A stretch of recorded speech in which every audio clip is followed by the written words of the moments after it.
I am Emily, and I have an older brother named Benjamin, who is 7 years older than me. Since childhood, Benjamin displayed exceptional academic prowess, excelling from an early age. He graduated from a prestigious high school and university, and naturally, our parents were immensely proud of him. They often spoke about Benjamin's remarkable achievements. Growing up in an environment where he was expected to excel and constantly praised, Benjamin's personality underwent some changes upon graduating from university and finding a job. He decided to leave our family home, sarcastically remarking, "I can't bear such a mundane life in this house anymore." I'll never forget the wry smile on his face at that moment. Our parents, visibly surprised and somewhat saddened, recall how cheerful and cherished Benjamin used to be. Admittedly, I felt anger during that time. I didn't stand out academically or in sports, and my high school wasn't super prestigious. Still, I valued the bond and love within our family. Both Benjamin and I owed our lives to our parents' support, and I wished he felt the same. Throughout my high school years, I realized the warmth and love of a family are precious. Strangely, my brother seemed immune to that love our parents showered us with endless affection. Yet Benjamin perceived them as ordinary people. As a child, he was my hero, handling everything perfectly. He used to care, play, and help me study. However, by the time I was about to graduate high school, he started questioning the value of higher education and dismissed my pursuits. Whenever confronted, he blamed our parents, claiming he became this way because of them. I cried, but my parents reassured me, saying, "Emily, you've grown into a truly kind-hearted person." Encouraged by their kindness, I entered a national university and secured a job at my dream company. By the time I started working, my parents were almost 60, and my brother was already married. Oddly enough, neither my parents nor I had met his wife despite numerous invitations. He hesitated, citing considerations about introducing her to our family. About half a year into my new life as a working professional, an unexpected event disrupted my routine. During work hours, I received a personal call from my usually aware mother. Concerned, she inquired about my well-being and then dropped the bombshell. "Your father suddenly fell."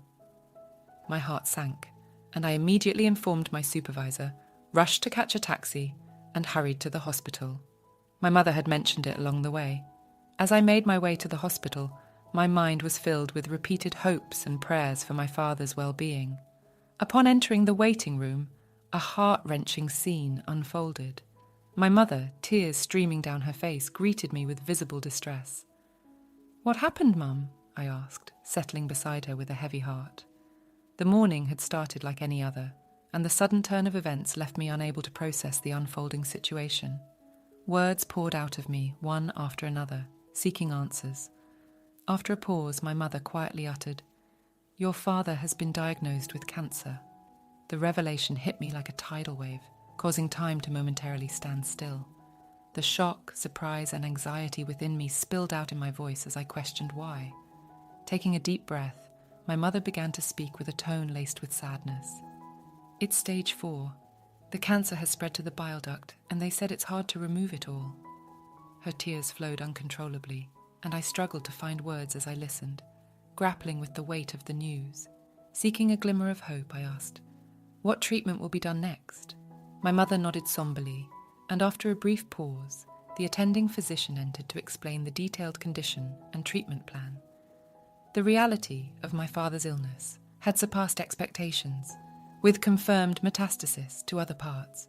Even if they operated, there was a significant risk, and success couldn't be guaranteed. In the heavy silence of the waiting room, my mother and I held hands, attempting to come to terms with this harsh reality. The doctor's matter-of-fact words emphasized the crucial choices ahead, continuing with chemotherapy or opting for support.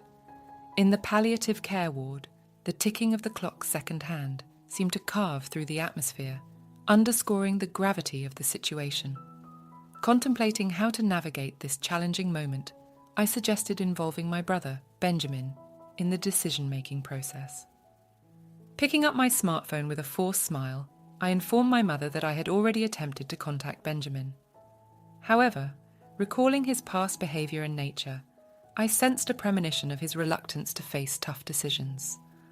Despite his potential resistance, I persevered, believing in the importance of gathering the family's opinions. After numerous attempts, I finally heard my brother's slightly irritated voice urgently and anxiously. I pressed him to understand our father's condition, emphasizing the need for his presence at the hospital. His dismissive response lacked empathy, shaking me to the core. As I reminded him of our father's immense contributions to our family, tears threatened to spill. Confronting my brother's apparent indifference to our father's critical condition, I was stunned by the exchange. I found myself at a loss. Returning to my mother, a look of concern was etched on her face. "What happened?" she inquired. I replied, "It seems he is quite busy now," avoiding the details. My mother sighed deeply, murmuring, "It would have been comforting if Benjamin was here." In the following months, my father chose to spend his final moments in a palliative care ward, and after that decision, he quietly passed away. I informed my brother of the somber news over the phone, conveying the details of the wake and funeral. However, his response was cold, stating, "I'm busy with work, so I can't attend. Please proceed without me." True to his word, he didn't appear at our father's wake or funeral. Even my mother seemed shocked by this fact. She probably never imagined her son wouldn't show up for his father's funeral. Both family and acquaintances expressed their surprise and disappointment at his absence. After the funeral, when a moment of quiet settled among the family, my mother exhaled deeply, muttering to herself, "He didn't come." I took her hand and said firmly, "Mum, let's not worry about him anymore. We have to let him walk his path. For now, let's cherish our memories of Dad." In response, my mother tightly squeezed my hand and smiled, saying, "Thank you." Unbelievably, the next day, my older brother suddenly appeared at the apartment where we live. When I opened the door, his expression was different from usual, filled with urgent restlessness. Stepping inside, he demanded without any greeting, "Where is the inheritance father left behind?" Shocked by his demand, I emotionally retorted, "Seriously? Someone who didn't even show up at the funeral, and now you're saying this?" Visibly irritated, my brother snapped, "Kids should stay quiet. Hey, did you love and enjoy the story? Take a moment to like and subscribe for more."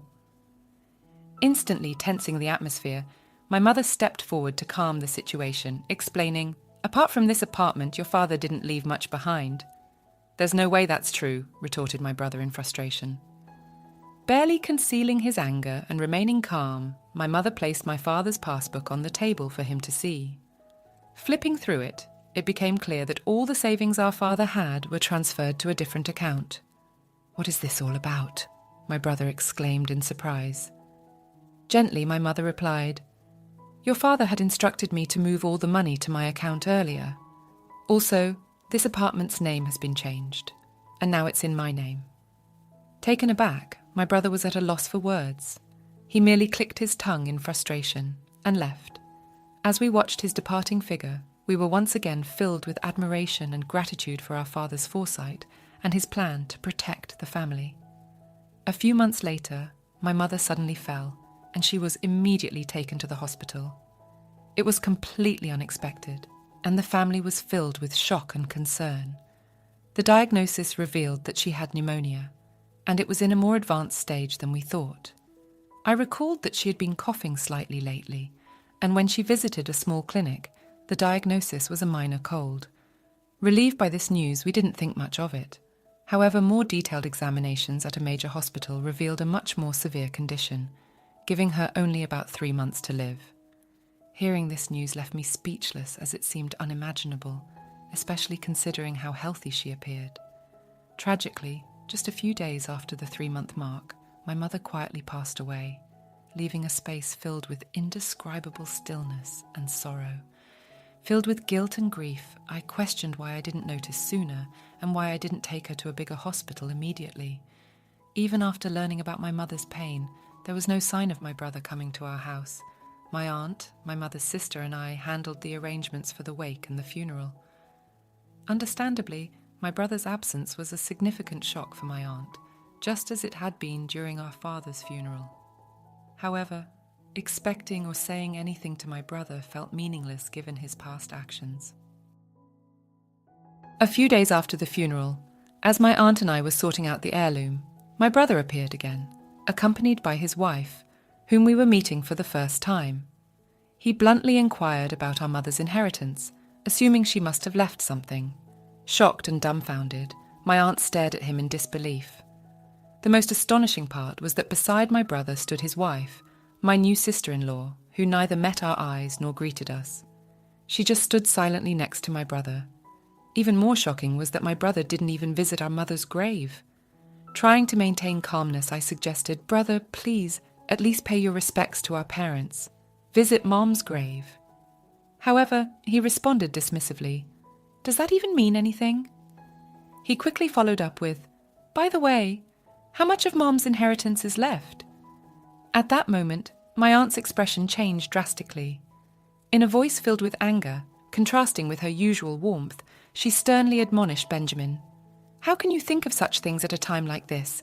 Emily is managing the funeral on behalf of both of you, putting in all her effort. Shouldn't you act with a bit of gratitude, thinking of your parents?" However, my brother completely ignored our aunt's anger, responding dismissively, "Auntie, it's none of your business. Don't interfere." With demands made by both my brother and sister-in-law, the atmosphere in the room became cold and tense. Behind my brother, his smiling sister-in-law remarked, "Of course, I remember your name, Emily. Do you plan to keep all of your mother's inheritance for yourself?" "Sorry, but we can't allow that. This apartment is so lovely. I think it's perfect for us." I never imagined that my brother and his wife would make such audacious demands.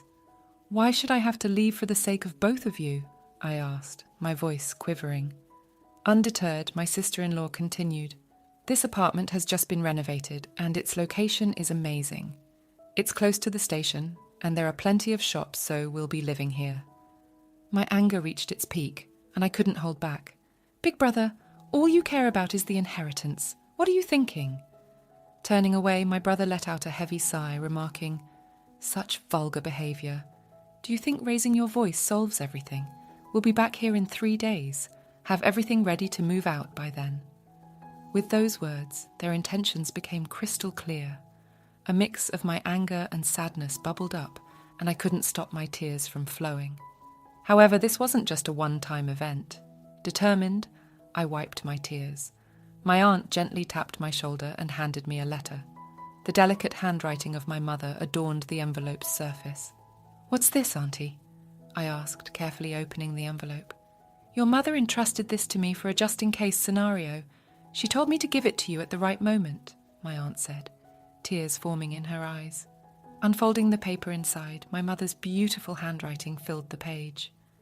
"To my precious Emily, if you are reading this letter, it means I'm no longer in this world. I'm truly sorry for our parting." Warmth filled my eyes, and tears began to flow. "You might have Benjamin visit the house concerning the inheritance, but don't worry. Everything that your father handed down to me is now yours." I was at a loss for words. I had no idea my mother had thought this far ahead and prepared everything in advance. "I'm sorry for suddenly leaving you alone, but I'm at peace because I've seen how much you've grown into a wonderful person. While learning is essential, it's not everything. The kindness and compassion you learn through your interactions with people are what I believe holds the most value. Your father and I were genuinely happy to see you grow up with such a warm heart until our last days. Words can't express just how proud we are of you. I truly want to express my heartfelt gratitude. Thank you." Overwhelmed, I read on, deeply moved. Mum's words before me blurred with my tears, but I was determined to take in every sentiment my mother had conveyed and continued reading. "After your father passed away, following his wishes, I secretly changed the apartment's ownership to your name. I'm sorry for using your seal without permission, but it was both your father's and my wish. Please don't be angry. Life has its ups and downs. Even when things get tough, we want you to persevere and live your life fully. So stay strong and find your happiness." The letter ended there, tears streaming down my face, wetting the paper. My aunt, standing next to me, pressed her eyes and shed tears alongside me. "Your sister truly cared about you. In her heart, you were a treasure," my aunt said gently, holding my hand. From the envelope, a bank book in my name emerged. It seemed like something my mother must have secretly made in the past. To my surprise, when I opened the bank book, a substantial amount was recorded. I felt that this was probably the inheritance from my father that my mother had saved for me. A few days later, my brother and his wife showed up at the house without even knocking on the door. They entered as if it was their own home. "It's time for you to leave, just as promised, right?" my brother sarcastically said as I stood still. My sister-in-law became irritated. "Isn't it your duty to leave quickly?" she said, almost as a command. For a moment I felt overwhelmed by the atmosphere, but I took a deep breath, looked them straight in the eyes, and said calmly, "Actually, this house is now under my name." With that statement, the room's atmosphere became tense. My brother and his wife looked at each other, exclaiming, "What? What kind of joke is this? I'm the eldest son. I should inherit the house, right?" Shaken, my brother said beside him. My sister-in-law stared at me, saying, "This is the first I've heard of this." However, I had decided to state the facts. "The house and the inheritance are all managed under my name, so there's nothing to divide," I stated firmly. My brother frowned. "Then hand over half of that inheritance to us," he demanded. But I questioned, my face turning red. "This money was left for my future and to ensure that I take care of the house. You always look down on me and now you're asking for money. What changed?" Surprisingly, my sister-in-law exclaimed, "Wait, what is this? This isn't what we were expecting." From what I gathered, my brother recently faced significant trouble at his job and was subsequently fired. Not only that, but he and his wife were moving from one day job to another, seemingly in a tight spot financially. They probably had high hopes for my mother's inheritance and the house, but with my revelation, their expectations were shattered, and they began bickering, placing blame on one another. Watching their childish dispute, I thought, what can be gained from all this? To them, I said calmly, "This is my house now. If you make any unnecessary fuss, I'll call the police." Trembling with anger, they reluctantly accepted my words and left. Since then, I've had no contact with them. I deliberately deleted all their contact details and began a new life in this apartment. This apartment is my treasure, filled with memories of my father and mother. Now, I have a loving partner by my side. We plan to build a new family in this apartment. He respects my decision and proposes that we take the first step to our new life here. Our future is bright, and I want to pass on the warm love my parents gave me to the children we will have in the future. Did you enjoy the story? We'd love to hear your thoughts. Thanks for watching, and don't forget to leave a comment and subscribe for more content like this.